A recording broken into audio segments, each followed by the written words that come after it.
নমস্কার, কলকাতা টিভির পর্দায় আপনাদের সকলকে স্বাগত। সঙ্গে রয়েছি আমি আয়ুষী মাইতি। নিয়ে চলে এসেছি আজকে আপনাদের জন্য আরো একটি গুরুত্বপূর্ণ খবর। অন্নপূর্ণা যোজনার অ্যাপ্লিকেশন আপনি জমা দিয়েছেন, স্ট্যাটাসেও দেখাচ্ছে পেমেন্ট প্রসেসিং বা ভেরিফাইড। তাও আজ অগস্টের 5 তারিখ পেরিয়ে গেছে, এখনো পর্যন্ত সেই টাকা কিন্তু আপনার ব্যাংক অ্যাকাউন্টে এসে পৌঁছয়নি। চিন্তায় রয়েছে নিশ্চয়ই, কারণ আগের 2 মাসেও কিন্তু দেখা গেছে যে যারা যোগ্য উপভোক্তা ছিল তাদের কারোর মাসের প্রথমেই আবার মোটামুটি প্রত্যেকেরই 5 তারিখের মধ্যে কিন্তু অন্নপূর্ণা যোজনার টাকা ব্যাংক অ্যাকাউন্টে ঢুকে গেছিল। তবে আগস্ট মাসে কেন দেরি হচ্ছে?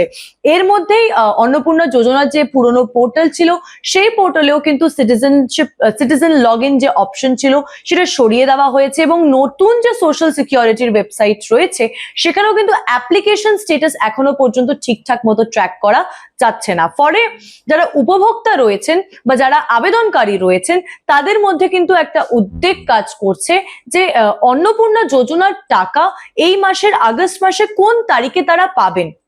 তাহলে জানিয়ে রাখি, সমাজ কল্যাণ মন্ত্রী মালতী রাভা রায় জানিয়েছেন যে এই অন্নপূর্ণা যোজনার টাকা কিন্তু 15ই আগস্টের পর থেকে প্রসেস করা হবে বা দেওয়া হবে, কারণ এখন চলছে ব্লক ভিত্তিক যাচাই। এর আগেও যখন জুন মাসে অন্নপূর্ণা যোজনা শুরু হয়েছিল, জুলাই মাসে বহু মহিলারা সেই টাকা পেয়েছেন, কিন্তু বহু মহিলার নাম কিন্তু বাদ গিয়েছিল।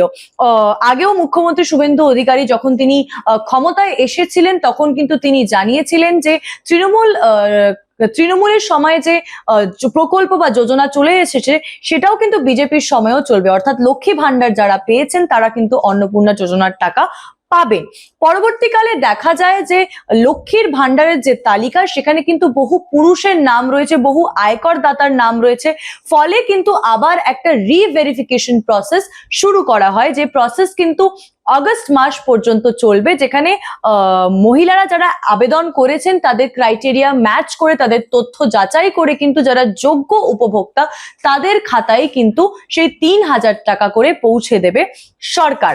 অর্থাৎ এখন যে প্রক্রিয়া চলছিল এতদিন ধরে ভেরিফিকেশন প্রক্রিয়া, সেই ভেরিফিকেশন প্রক্রিয়ার কিন্তু এখন এটা ব্লক ভিত্তিক ভেরিফিকেশন চলছে। ফলে এই মাসে টাকা দিতে হয়তো একটু দেরি হতে পারে, 15ই আগস্টের পরে সেই টাকা কিন্তু আপনার ব্যাংক অ্যাকাউন্টে ঢুকে যাবে বলেই খবর। আরো খবরের জন্য চোখ রাখুন কলকাতা টিভির পর্দায়, রাত দিন 7 দিন।